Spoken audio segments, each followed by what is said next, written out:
Blue Lock episode yang ke-46 dibuka dengan sebuah potongan cerita singkat yang luar biasa menarik.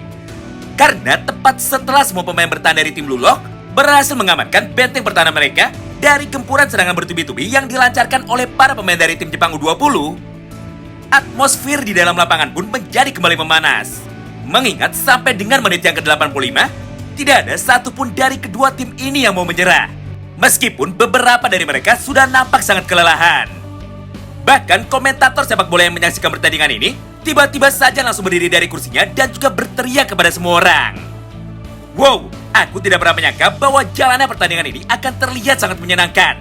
Apalagi Blue Lock berhasil membuktikan kepada dunia bahwa tim yang baru terbentuk selama 1 bulan akhirnya mampu bermain dengan sangat indah. Hingga berhasil membuat Oliver Raiku dan juga Itoshi Sai sangat kewalahan. Tidak hanya sampai di situ, karena pada panel berikutnya, dia pun mulai menutup semua kalimat tersebut dengan berkata seperti ini. Dengar, dalam waktu 5 menit lagi pertandingan ini akan berakhir.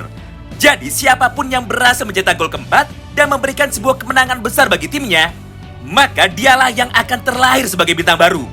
Sekaligus pahlawan kemenangan bagi revolusi sepak bola yang ada di seluruh Jepang. Nah, tepat setelah beliau menyelesaikan semua kalimatnya, pertandingan penentuan di antara kedua tim ini pun seketika langsung dilanjutkan. Di mana pada momen ini, saya akan mengambil sebuah tendangan pojok pada sisa waktu 5 menit yang terakhir. Melihat semua hal itu, Rin pun dengan cepat langsung berpikir, serta mencoba untuk memprediksi mengenai kemanakah Itoshi Sai akan memberikan umpan. Mengingat saat ini banyak sekali para pemain Jepang yang sudah berkumpul di dalam kotak penalti. Bahkan pada panel berikutnya, Rin yang nampak kebingungan akhirnya mulai berkata dan juga bertanya kepada dirinya sendiri. Sial, jika aku sekarang ada di belakang, maka kesempatanku untuk bisa menciptakan sebuah gol melalui serangan balik akan menjadi hilang. Tapi jika saat ini aku tidak bermain bertahan dan menyegel semua pergerakan dari Itoshi Sai, maka secara otomatis tim kamilah yang malah akan kalah. Karena faktanya di dalam lapangan ini, hanya aku sajalah satu-satunya orang yang bisa menghentikan Itoshi Sai. Namun belum sempat Rin menemukan jawabannya, tiba-tiba saja Sai pun dengan cepat langsung mengirimkan satu umpan lambungnya menuju ke arah Oliver Raiku.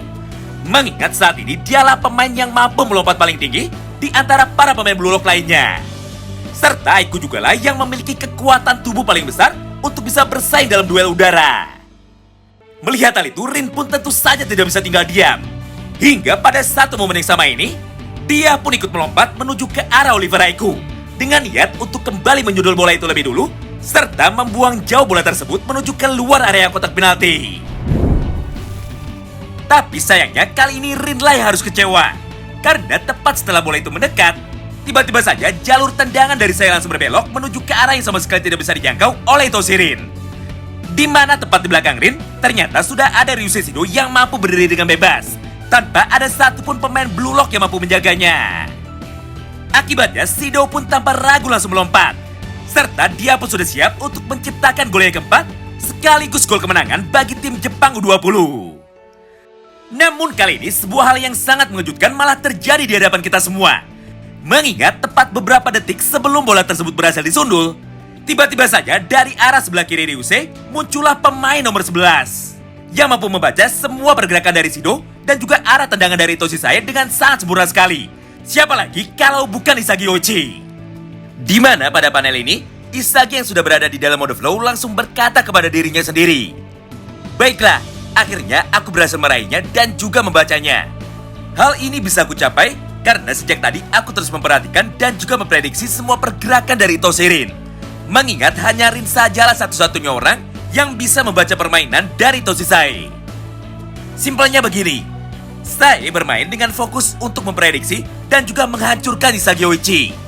Kemudian Rin bermain dengan fokus untuk memprediksi dan juga menyegel kemampuan dari Itoshi Sai.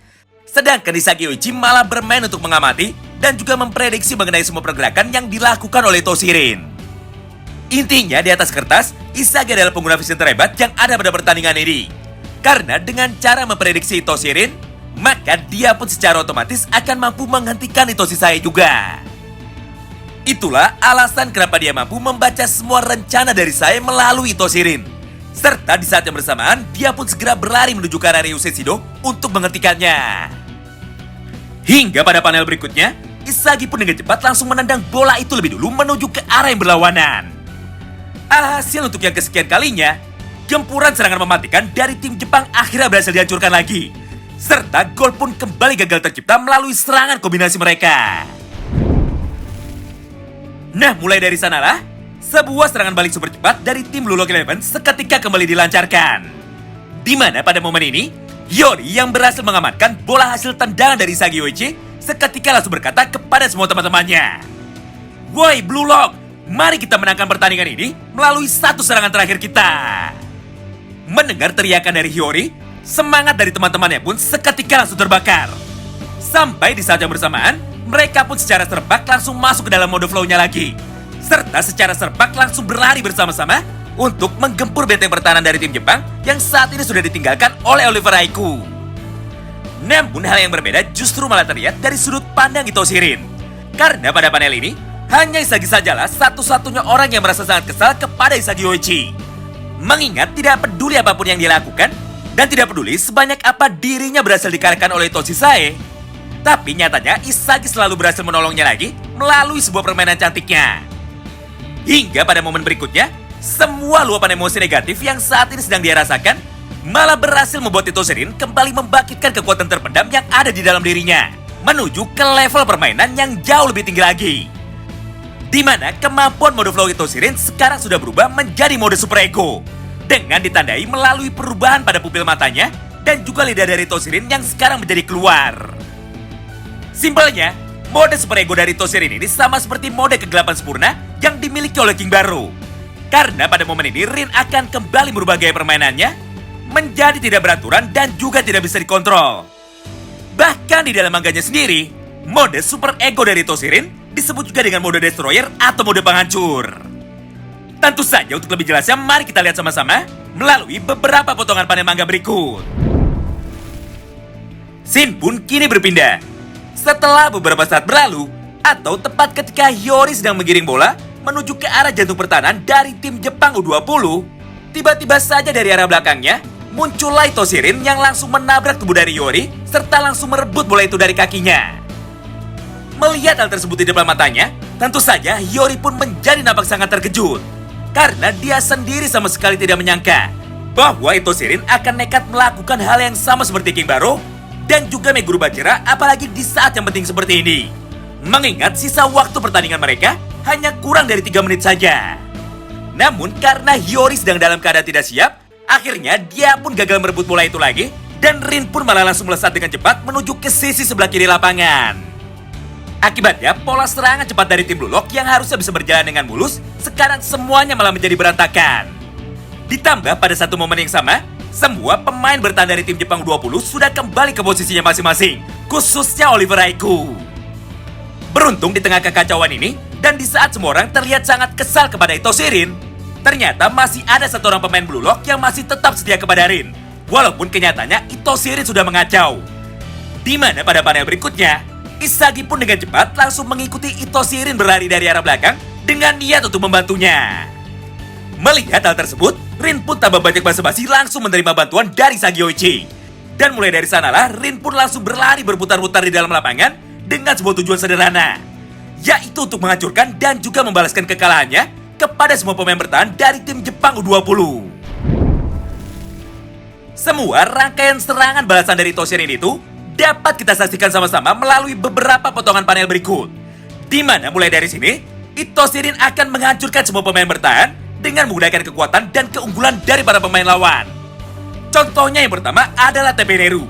Mengingat dia adalah pemain bertipe speed ataupun kecepatan, maka Rin pun akan mengalahkan TP dengan menggunakan kemampuan yang sama, yaitu kemampuan berlari juga.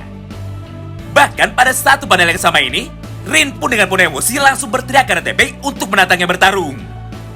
Woi kepala landak, sekarang aku akan menghancurkanmu dengan menggunakan kekuatan yang sama seperti dirimu. Jadi bersiaplah karena aku tidak akan memberi belas kasihan.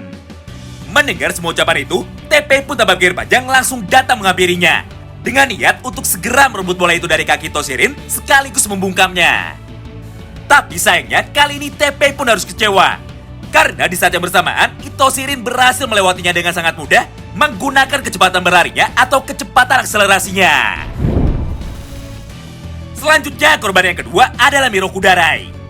Nah, karena Darai adalah pemain bertipe teknik dengan mengandalkan kemampuan pergerakan bayangan yang sama seperti Aetao Toya, akhirnya Rin pun datang menuju ke arah Darai dengan menggunakan cara yang sama seperti sebelumnya. Hingga pada akhirnya Rin pun berhasil melewatinya dengan sangat mudah lagi menggunakan gocekan berputarnya. Walaupun untuk kasus yang kedua ini, Rin tidak bisa melakukannya seorang diri, tapi harus dibantu oleh Isagi Oichi melalui serangan kombinasi umpan pendek 1-2. Selanjutnya, korban yang ketiga, sekaligus yang paling menarik di antara semua pemain bertahan lain, yaitu Kazuma Nio.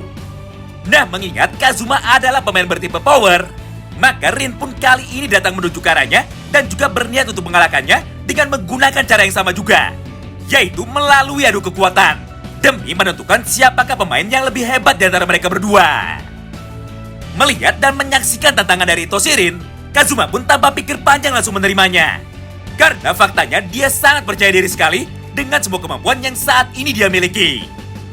Oleh karena itu pada panel berikutnya, Kazuma pun segera melesat dengan cepat menuju ke arah Itoshi Rin dengan niat untuk menabrak Rin menggunakan kekuatan spesialnya, yaitu Doberman Charge. Namun sayangnya kali ini semua serangannya itu sama sekali tidak berguna. Mengingat pada satu panel yang sama ini, Rin pun berhasil menetralkan serangan dari Kazuma Nio dengan cara merendahkan kuda-kudanya dan memanfaatkan gaya gravitasi. Sampai pada akhirnya tubuh dari Kazuma pun malah terangkat serta terbanting ke tanah dengan sangat keras sekali. Akibatnya dia pun tidak mampu berdiri lagi, dan Rin pun berhasil melesat dengan cepat melewati penjagaan dari Kazuma Nio. Melihat kehebatan yang berhasil ditunjukkan oleh Itoshi Rin di dalam lapangan, semua orang yang menyaksikan itu pun seketika menjadi sangat terkejut. Bahkan Anri dan juga Jinpachi Ego yang sejak tadi tidak bisa tenang, akhirnya ikut memberikan komentarnya juga terhadap sebuah perubahan besar yang terjadi pada diri Itoshi Rin dengan berkata seperti ini. Hah? Jadi ini ya kekuatan flow dari Itoshi Rin, di mana Rin malah menggunakan senjata terkuat dari para lawannya untuk bisa mengalahkan serta menghancurkan para pemain Jepang. Tidak hanya sampai di situ, karena masih pada satu momen yang sama ini, Jinpachi pun kembali melanjutkan semua perkataannya. Jika gaya sepak bola dari Toshisae adalah menghancurkan para lawannya dengan cantik dan juga elegan, maka gaya permainan sepak bola dari Itoshi Rin adalah kebalikannya, yaitu mengalahkan dan menghancurkan para lawannya dengan cara yang paling sadis. Semua rentetan serangan balik dari Itoshi Rin ini berlangsung dalam tempo yang sangat cepat. Hingga pada panel berikutnya, dia pun kini sudah sampai di hadapan Oliver Raikou, yang merupakan benteng pertahanan terakhir dari tim Jepang U20.